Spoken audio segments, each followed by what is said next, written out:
Chancellor, you're head of the National Security Council here.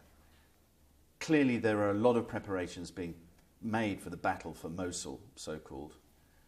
Are the Kurdish Peshmerga going to participate in that? Definitely. We have looked at the plan. The plan has been prepared and we've reviewed the plan. And definitely Peshmergas are going to participate. But of course there will be some limitations of how far they can go. What are those limitations? There are some geographical limitations that we don't want to go to the areas that will probably create some sensitivities. So, but basically on the plan, it's very clear how far the Peshmergas can go. There are sensitivities in Mosul because of the cultural and ethnic sectarian makeup of that city. True. One of those sensitivities is that the Shia militias from Iraq may be part of this battle plan. Mm-hmm. What assurances do you have that that won't be the case? See, you're right. I mean, these sensitivities have to be taken into consideration. The components of Mosul is very mixed. You have very different people of different backgrounds, ethnic groups, religious groups. So you have to be considerate of how comfortable these people are going to be with the incoming liberating force. Some of the forces that are not well accepted by the local communities must not try to get into the city, basically to not irritate the population or to not push them to collaborate with ISIS. Do you believe them? I have no reason not to believe them. Has the Peshmerga been given the resources it needs to be an effective partner?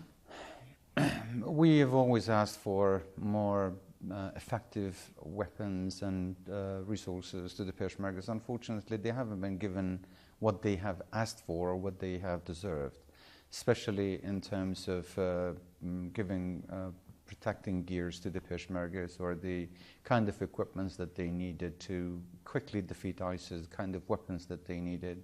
Unfortunately, they weren't there for the Peshmergas, but Peshmergas were very determined to fight and defeat ISIS. Of course they did, but it was at a heavy cost, and of course we had many casualties. Of course, with more adequate, better equipments, our casualties would have been much less, and I think the enemy would have been defeated much quicker.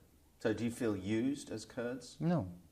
We don't feel used, but we feel as part of this coalition against terrorism that the international community should have had more or felt more responsible to providing what the Peshmergas needed, as the Peshmergas are fighting not only for their own cause but on behalf of the rest of the world. Why do you think they've been so reluctant to help?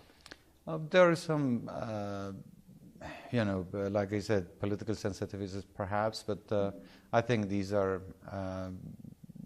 they shouldn't have been used as an excuse, because this is a war against terror. And terror is a problem that the whole world is facing. Not helping the Peshmergas to the extent that they needed to be supported for whatever excuse or reasons they might come up with, I think is not fair or not logical to be correct.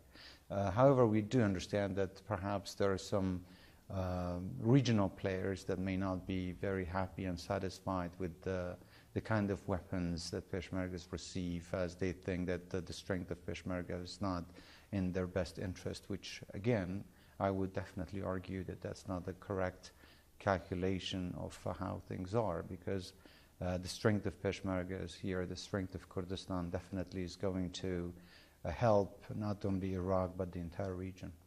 When you say regional players, do you mean predominantly Turkey and to a lesser extent Iran?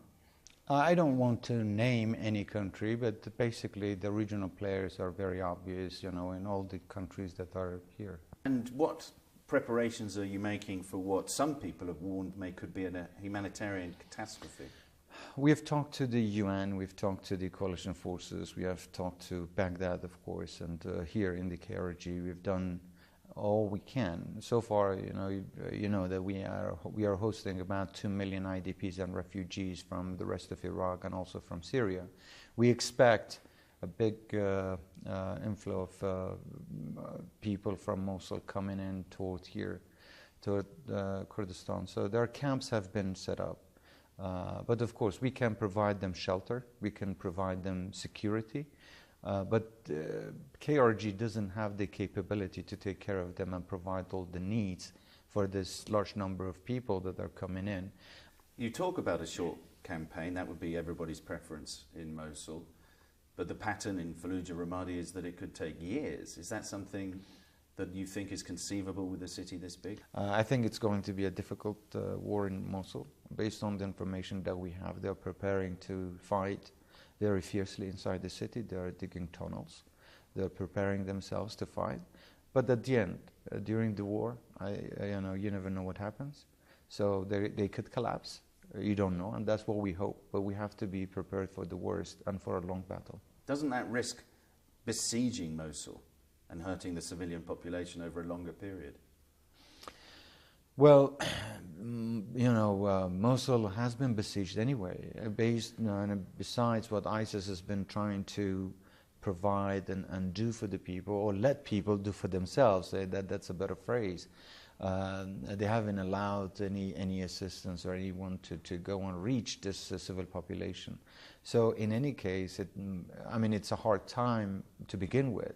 If we talk about where the Peshmerga, the KRG forces are now, they are beyond what used to be your frontier, if you like, with Iraq. Will you give that territory back that has been retaken? Like I said, let's be clear on this. We don't think that we have taken anyone's land. We have just reclaimed what has initially been ours. Now we have the chance to make it right. We've made it right, and we are going to defend it.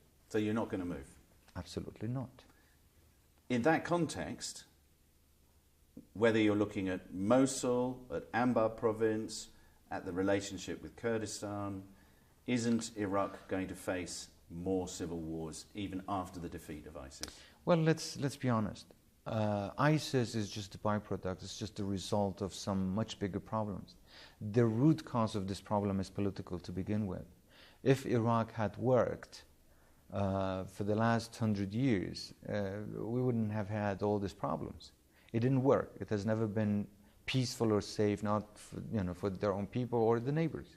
So the mistakes have been made in the past, and now it's time for the world to realize that there is the time to look for new approaches, for new solutions. If things are not approached that way? Then expect problems to continue.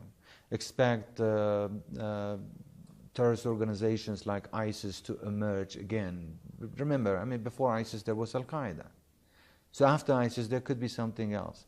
The root causes have to be addressed, and the real problems have to be solved in order to prevent the rise of these sort of extremist radicalist organizations. Imagine if political structure worked, there could have been economic prosperity, there could have been social order, there could have been peace among all the people. So there would be security everywhere. So there would be no vacuum for these radicalist terrorist organizations to come and grow.